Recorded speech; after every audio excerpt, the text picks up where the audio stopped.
नमस्कार साथियों, स्वागत है आपका मेरे YouTube चैनल स्टडी 107 में। साथियों, आज मैं आपके लिए संविधान की अन्य सूचियों से संबंधित क्वेश्चन लेकर आया हूं, जो कि आपकी आने वाली परीक्षाओं में पूछे जा सकते हैं। दोस्तों, आज मैं आपको ट्रिक के माध्यम से अनुसूचियां समझाने का प्रयास करूंगा और वीडियो के लास्ट में हमने दोस्तों एक प्रैक्टिस सेट भी रखा है। प्लीज़ कमेंट करके हमें ज़रूर बताना आपने कितने क्वेश्चन सही किए हैं। तो चलिए साथियों, हम अनुसूची को समझने का प्रयास करते हैं। तो साथियों, पहली अनुसूची में हमारा दे रखा है देश और राज्यों का उल्लेख। जो हमारी पहली अनुसूची है उसमें देश और राज्यों का उल्लेख है। तो साथियों, हमसे ट्रिक के माध्यम से याद करने का प्रयास करते हैं। तो दोस्तों, मान लीजिए आप आप कहीं टीचर पढ़ाने के लिए किसी स्कूल में गए हैं। तो सबसे पहले आप वहाँ जाएंगे तो सबसे पहले आप जब स्कूल में जाएंगे तो सबसे पहले आप देश या किसी राज्य के नागरिक होंगे। तो पहली अनुसूची में हमारा हो जाएगा देश और राज्यों का उल्लेख। जब वहाँ पे स्कूल में आप पहुँचेंगे पढ़ाने के लिए तो दूसरी अनुसूची में दे रखा है वेतन, भत्ते और पेंशन। जब आप वहाँ पहुँचेंगे तो आपका वेतन तय किया जाएगा कि आपको कितना वेतन देना है और कौन कौन से आपको भत्ते देने हैं। तो दूसरी अनुसूची में साथियों दे रखा है वेतन, भत्ते और पेंशन। अब तीसरी अनुसूची में हमारा दे रखा है शपथ संबंधित उल्लेख। साथियों, जब आप स्कूल में वहाँ पहुँचेंगे आपका वेतन भी निर्धारित हो जाएगा, तो फिर आपको दिलाई जाएगी शपथ। तो तीसरी अनुसूची में दे रखा है शपथ संबंधित, आपको शपथ दिलाई जाएगी कि आपको अच्छे से बच्चों को पढ़ाना है और डेली स्कूल आना है। तो तीसरी अनुसूची में हो गया हमारा शपथ संबंधित उल्लेख। चौथी अनुसूची में दे रखा है राज्यसभा की सीटों का उल्लेख।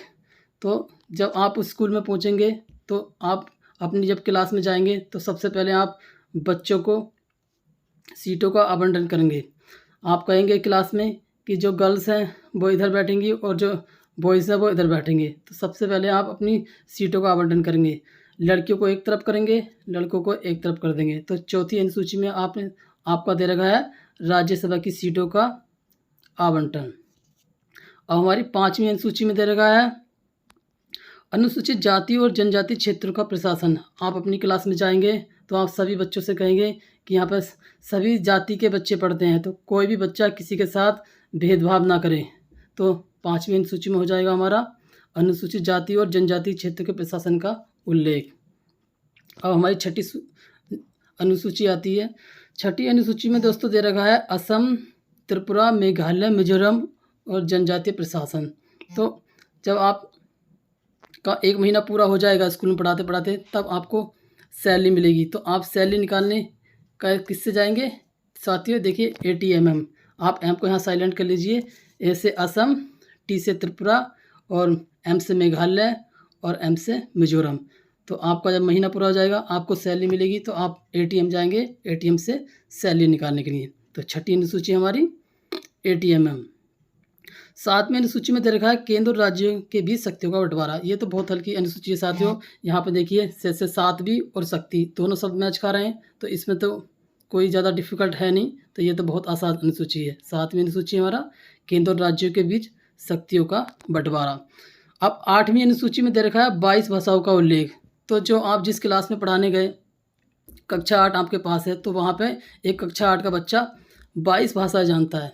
तो आपको 22 भाषाएं आप कक्षा 8 का बच्चा जानता है, तो 8वीं अनुसूची में हो जाएगा 22 भाषाओं का उल्लेख। और 9वीं अनुसूची में दे रखा है भूमि सुधार संबंधित अधिनियम। तो आपका जो स्कूल में 9वीं क्लास का बच्चा है वो अभी भूमि सुधार में लगा हुआ है, और जो कक्षा 8 का बच्चा है वो 22 भाषाओं का ज्ञान उसको हो चुका है। तो 9वीं अनुसूची में हो जाएगा हमारा भूमि सुधार संबंधित अधिनियम। और 10वीं अनुसूची से हमारी दल बदल। तो देखिए यहाँ पे ये भी हमारा बहुत हल्का क्वेश्चन है, इसमें भी कोई ज़्यादा मुश्किल नहीं होना चाहिए। यहाँ से देखिए 10वीं और यहाँ देखिए दल बदल, तो दोनों सेम मैच कर रहा है, तो इसमें भी ज़्यादा कुछ मुश्किल होने वाला नहीं है। 10वीं अनुसूची में हमारा दल बदल। और 11वीं अनुसूची है हमारी पंचायत राज्यों का प्रावधान, और 12वीं अनुसूची है नगर निकायों का प्रावधान। तो यहाँ पर देखिए 11 12 से छोटा होता है, तो हमारी देखिए पंचायत नगर निकाय से छोटी होती है। तो इसलिए यहाँ देखिए 11वें नंबर पर हमारा 11 अनुसूची में है पंचायत और 12वीं अनुसूची में है नगर निकायों का प्रावधान। तो साथियों, ये था हमारा एक छोटा सा प्रयास ट्रिक के माध्यम से आपको अनुसूचियाँ याद कराने का। तो साथियों अब हम अपना प्रैक्टिस सेट करते हैं और आप हमें कमेंट करके ज़रूर बताना कि आपने 12 क्वेश्चन में से कितने क्वेश्चन सही किए हैं। तो चलिए साथियों शुरू कर। तो साथियों पहला क्वेश्चन है हमारा, संविधान की 10वीं अनुसूची किससे संबंधित है? तो इसका सही आंसर हो जाएगा ऑप्शन नंबर सी, दल बदल। देखिए ये बताया भी था आपको यहाँ पे, जैसे दल बदल और 10वीं दोनों मैच हो रहा है ना, तो इसका सही आंसर हो जाएगा ऑप्शन नंबर सी, दल बदल। अगला क्वेश्चन, संविधान की पहली अनुसूची किससे संबंधित है? तो इसका सही आंसर हो जाएगा, आपको ट्रिक के माध्यम से ही बताया था कि आप जब पढ़ाने जाएंगे तो सबसे पहले आप क्या होंगे, किसी देश या राज्य के नागरिक होंगे।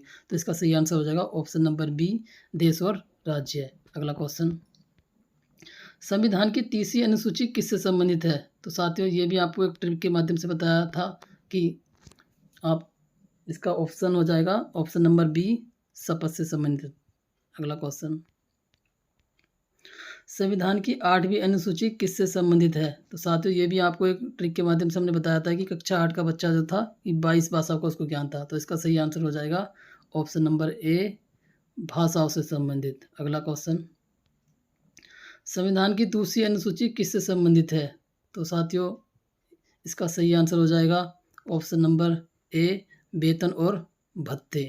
ये भी साथियों आपको ट्रिक के माध्यम से बताया था कि सबसे पहले आप स्कूल जाएंगे तो आपके वेतन और भत्ते भी निर्धारित किए जाएंगे। अगला क्वेश्चन, संविधान की चौथी अनुसूची किससे संबंधित है?